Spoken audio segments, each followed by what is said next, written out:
High rise और low rise buildings के बारे में। ग्रोइंग पॉपुलेशन इंडिया में हमारी जो बढ़ रही है, लोगों की डिमांड बढ़ रही है, सिटीज में आप देख रहे हैं कि जगह कम होती जा रही है, तो ऑब्वियसली लो राइज से हाई राइज की तरफ लोग बढ़ रहे हैं, क्योंकि वहां पर आपको क्या है कि फ्लोर ज्यादा मिल जाते हैं, तो ऑक्यूपेंसी आपको वहां पर ज्यादा मिल जाती है हाई राइज बिल्डिंग। और अगर हम लो राइज बिल्डिंग की बात करते हैं तो वहां पर आपको एक क्लोज कॉम्प्लेक्स मिलता है, आपके पास एक अपनी ओनरशिप होती है, आप लोग वहां पर रहते हैं, बहुत ज्यादा सफोस्टिकेटेड सिस्टम नहीं होता। तो दोनों ही चीजों के फायदे नुकसान है, सारे ही एस्पेक्ट्स को एक बार कवर करके इसमें देखते हैं। Pros and cons of low rise building. Low rise building क्या है, आमतौर पे 0 फ्लोर से 4 फ्लोर तक की कैटेगरी को लो राइज बिल्डिंग्स में रखा जाता है, डेफिनेशंस के हिसाब से भी, चाहे वो आपके फायर के नॉर्म हो, 15 मीटर का क्राइटेरिया होता है, फिर आपके अदर रियल एस्टेट प्रैक्टिसेस हो। जनरली फायदे नुकसान इसमें क्या होते हैं कि आपको इंडिपेंडेंट और बेटर एमिनिटीज होती हैं, आपके घर अगर घर आपका अपना होता है, obviously it gives you land, sorry, जिस लैंड पे अगर वो प्रॉपर्टी बनी हुई है वो आपका अपना होता है, तो it gives you a better feeling. दूसरा, ज्यादातर जो आपकी लो राइज बिल्डिंग होती है उसमें एलिवेटर्स लगाने की इतनी जरूरत नहीं है, तो लोग वहां पर एलिवेटर्स लगाते हैं, वरना लो राइज बिल्डिंग्स में आपको एलिवेटर्स लगाने की भी जरूरत नहीं पड़ती। इनका जो मेंटेनेंस कॉस्ट होता है वो रिलेटिवली लो होता है हाई राइज बिल्डिंग्स के कंपैरिजन की अगर मैं बात करूं, और एनर्जी कॉस्ट भी इसकी कम होती है, क्योंकि जैसे जैसे आप लोग ऊपर जाने लगते हैं 8 फ्लोर 10 फ्लोर, तो ऑब्वियसली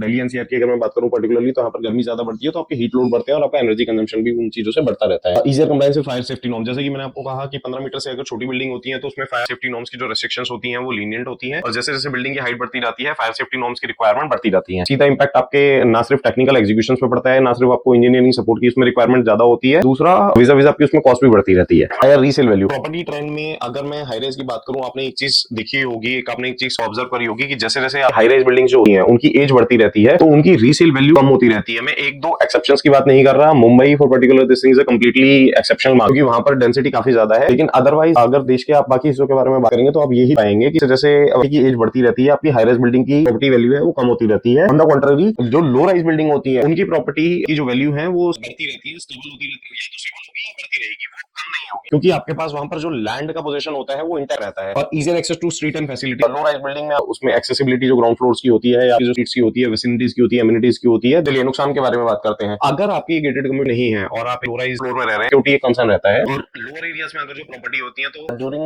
हाई रेनी उतरना चढ़ना आवाजाही आसान होती है, वहां पर आप लोग सीजन वहां पर वाटर एक्यूमुलेशन की रिक्वायरमेंट, वाटर एक्यूमुलेशन जो होता है वो साइड पे आपकी प्रॉपर्टी के आसपास बढ़ जाता है। साल में एक दो बार ऐसा होता ही है हमारे यहाँ कि जहाँ पर वो पानी भरने की समस्याएं यूजुअली आ जाती हैं अगर आपके ड्रेनेज सिस्टम वगैरह प्रॉपर नहीं है। Limited view compare to the high rise building. High rise building में जो एक चीज अच्छी है, या जैसे जैसे आप ऊपर बढ़ते रहते हैं तो आपको एक सिटी का आइकॉनिक व्यू रहता है, और on the country low rise building में अगर कोई बहुत लोकेशन स्पेसिफिक नहीं है तो यूजुअली आपको लो राइज बिल्डिंग में सिटी आइकॉनिक व्यू देखने को नहीं मिलते हैं।